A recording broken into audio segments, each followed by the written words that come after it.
So let's rank all the films that I watched for the first time for the month of May 2023.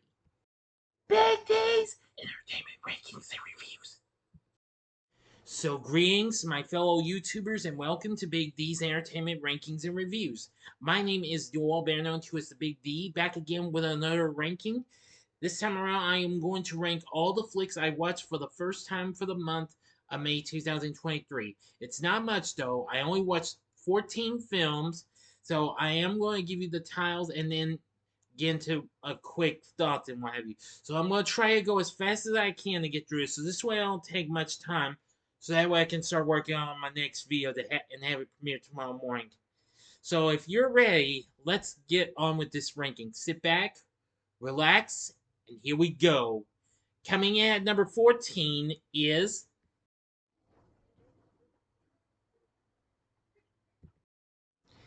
Bury the Bride. Now, this is a Tubi original, and well, it isn't that great, but it's alright though. Not the greatest. While I did like seeing Scout Taylor Compton in this film, it was fine and all. I mean, well, at least it was a slightly a little more alright than what we saw in the Terror Train remake they gave us last year. But again, not a great film by any means. Uh, I don't know. Sometimes I feel like a good film Tubi has coming up. It's just, well, something I just don't expect. And what have you. But overall, I think the film's okay and what have you. I liked how it took place on the night of a bachelorette party, and this gal's bloodthirsty, well, fiance shows up to wreck him, what have you. Yeah. Overall, it was okay and what have you. Next, coming in at number 13 is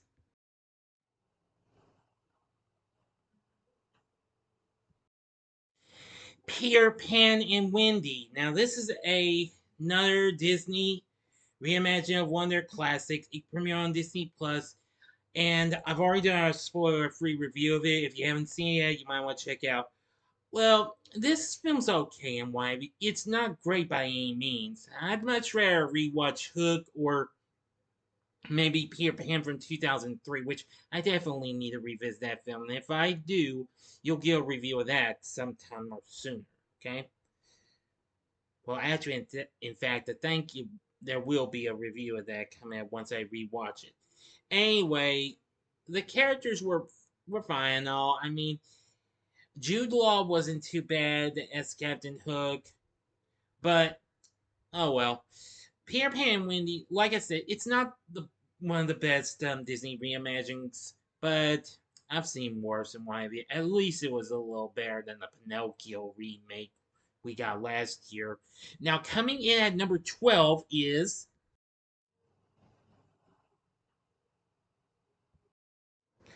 Book Club, the next chapter. Now, this is a follow up to the movie Book Club, which we got in 2018. Well, this was alright and what have you. This wasn't as good as its predecessor. No, and I was rather disappointed to see the ladies not reading so many books and what have you. I appreciated them going on a big vacation in Europe and what have you. Some parts of that was pretty fun and what have you. And still, the performances we got from the ladies, Candice Bergen, Diane Keaton, Jane Fonda, and of course Mary Steenburgen. Yeah, they were all good and what have you. Again, this just wasn't as great as its predecessor, though. It tried to do its extreme best, though. Book Club, the next chapter, it was fine, but not great, though. And coming in at number 11 is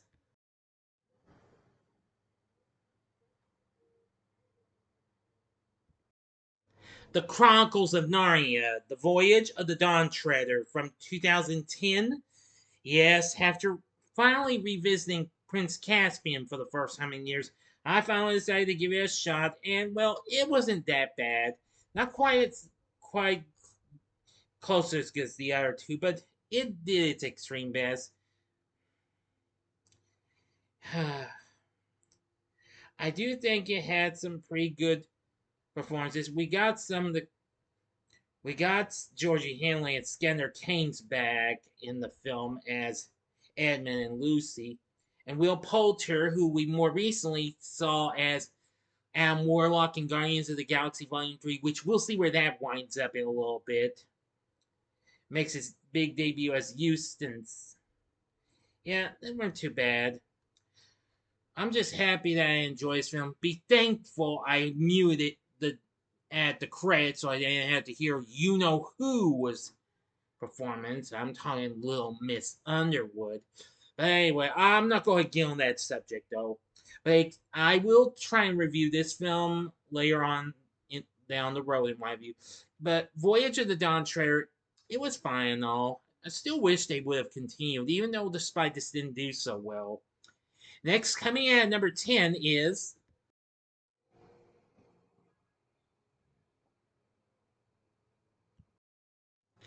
Those Who Wish Me Dead from 2021. This recent film with Angelina Jolie was pretty suspenseful and what have you. It had some pretty good thrills and what have you. I liked how Miss Jolie's character was well, a smoke jumper is what they are, what she was.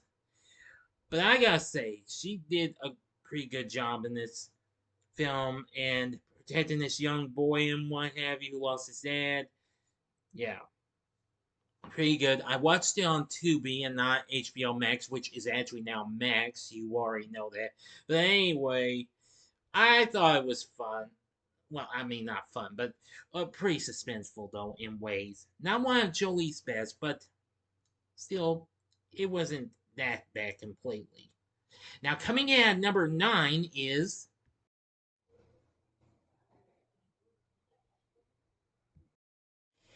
Deadly Manor from 1990. Now, this is a Spanish American slasher film, and I will say this was pretty good and what have you. I like the story of how involved a group of teenagers who seek refuge in an abandoned mansion inhabited by a psychotic killer.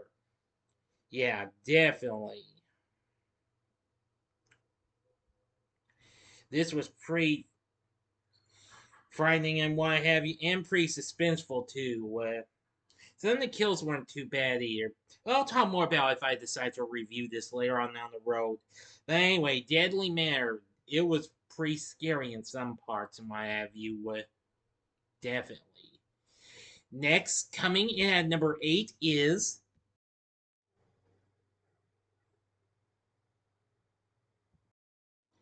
The Mother. This is a new Netflix film with J Lo, and I gotta say, she was pretty good, pretty badass in some parts and what have you.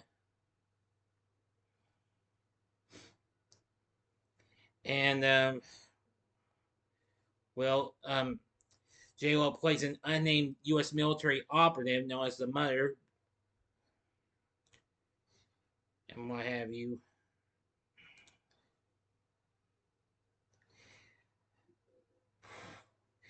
And what can I say? She managed to get into a real type twist and turn of a plot.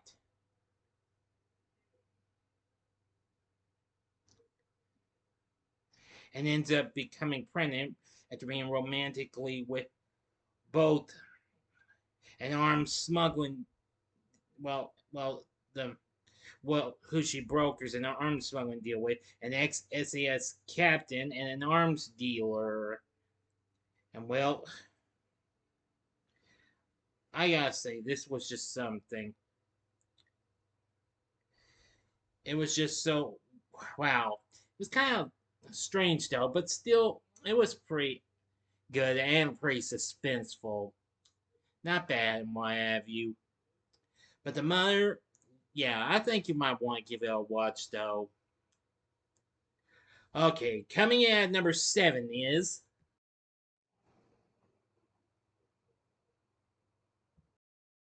St. Elmo's Fire from 1985. Now, I think I've only seen just a few bits and pieces of this, so for now, I consider this to be my first time watching the film in its entirety.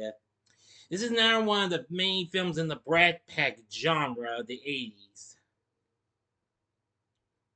This film was still a hit despite getting dissed by critics, in my view. But it did have a pretty good cast that included Emilio Estevez, Rob Lowe, Demi Moore, Mayor Winningham, Judd Nelson, Ali Shee, Andy McDowell, and Andrew McCarthy, who my friend the Diegler just recently did a ranking of his favorite films with him. And this film actually made that list, as a matter of fact. I'll have to review this film. I need to review some more of the Brad Pitt films down the road. I mean, Pretty in Pink's been the only one I've reviewed, but I gotta review some more and what have you. Anyway, it's still a pretty good film and what have you. And of course, it features the great score from David Foster and the theme song done by John Parr, which I still hear on the radio to this day. St. Elmo's Fire, it's pretty good. And coming in at number 6 is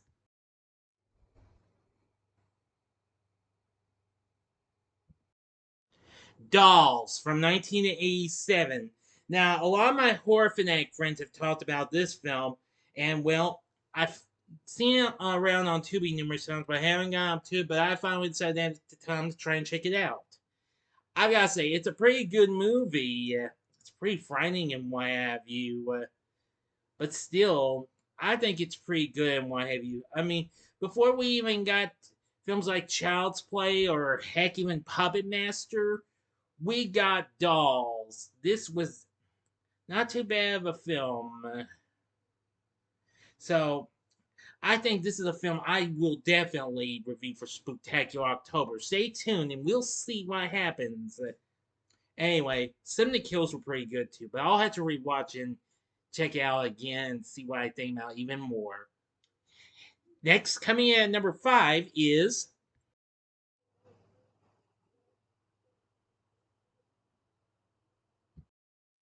Malignant from 2021.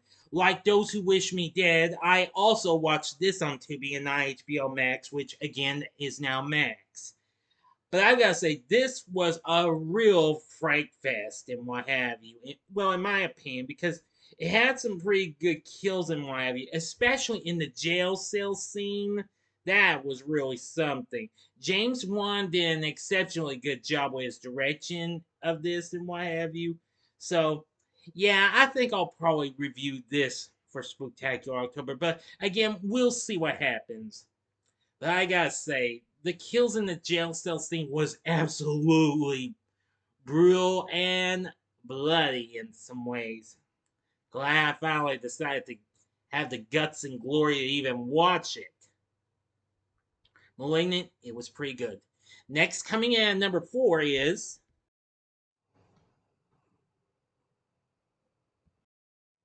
Fast X, the latest installment of the Fast and the Furious saga.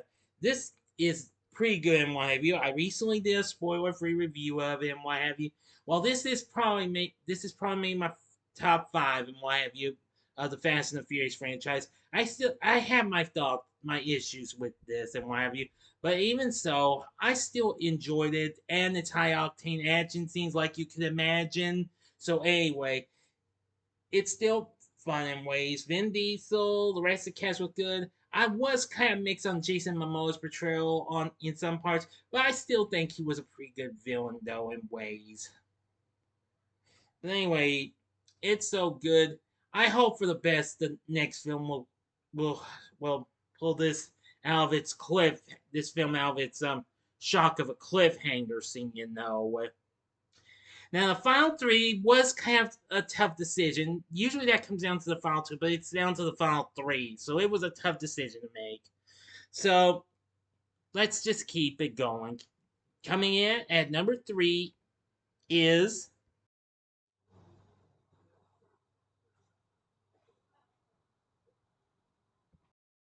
The Little Mermaid remake. Yes.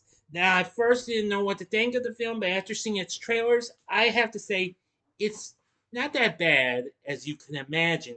I know those Disney reimaginings are more a miss than a hit, but at least I thought this was good and what have you. Now, there's something I failed to bring up in my spoiler free review, but if I had brought this up, this would have ruined everything. If you've watched the film closely, You'll get to see a cameo by Joey Benson, who played Ariel in the original film itself. Well, I mean, did her voice anyway. But you'll see her and what have you. I would tell you, but I'd rather I did. It would probably still ruin everything. Okay, I'd say find out. Okay, I almost didn't know this her until I saw a freeze frame of it, and yeah, that was a big surprise. So see the Little Mermaid remake, and if you haven't seen my spoiler-free review of it yet, check it out. It's actually the longest spoiler-free review that I've done to date. Now, but anyway, Halle Bailey was absolutely amazing as Ariel, more than what I had anticipated. Definitely. Next, coming in at number 2 is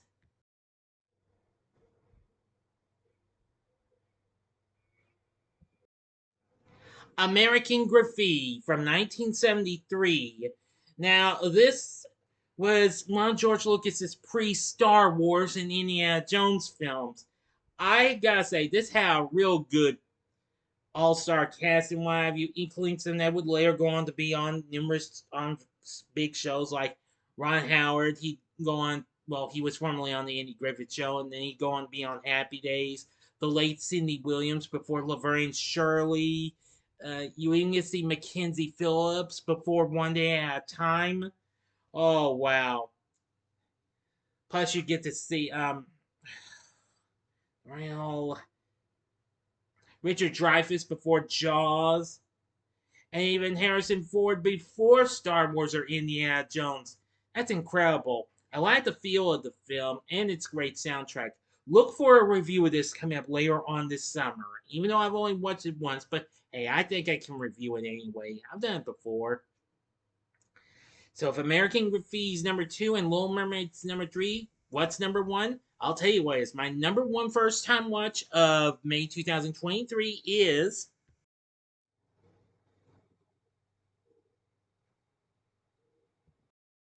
Guardians of the Galaxy Volume 3. Yep. This was a pretty good finale. Well, it may have had just a wee bit of issues, but nonetheless, I had a lot of fun with Guardians of the Galaxy Volume 3. Not my favorite of the trilogy, but it manages to pull off some good ones. Anyway, such a great way to end this trilogy. We once again got some pretty good performances. Chris Pratt, Zoe Saldana, yeah, she came back. Uh, Dave Bautista, Karen Gillan, Palm Clemente, plus Vin Diesel and Bradley Cooper once again voicing Groot and Rocket, and a great cast of some additional characters. Anyway, the film's pretty cool and what have you. It was just so much fun. I really enjoyed it for what I had to offer. If you haven't seen my spoiler-free review of that film yet, you need to check it out. So that's going to do it for my May 2023 first time watches ranking. What did you think? What did you watch for the first time in May 2023? You can let me know by mentioning your top favorite, your top 3, or top 5. That's as high as you can go for your as you can leave it for me in the comment section below. If you like this video, click the like button, subscribe, and be a part of the Big D Nation. Join me next time when I bring to you a re-review of Spider-Man Into the Spider-Verse. Thanks for watching, and if you like this, check out my reviews for my spoiler-free reviews for these other films that I watched this past month. Well, last month. In the upper left-hand corner is my review of Guardians of the Galaxy Volume 3. The upper right-hand corner is my review of Fast X. And the bottom left-hand corner is my review of The Little Mermaid remake. They're all spoiler-free. And the bottom right-hand corner is the button you can click to subscribe. If you like rankings and reviews on movies, TV, music, video games, etc., then I'm your guy. Thanks for watching. Until next time, I'm the Big D saying see ya.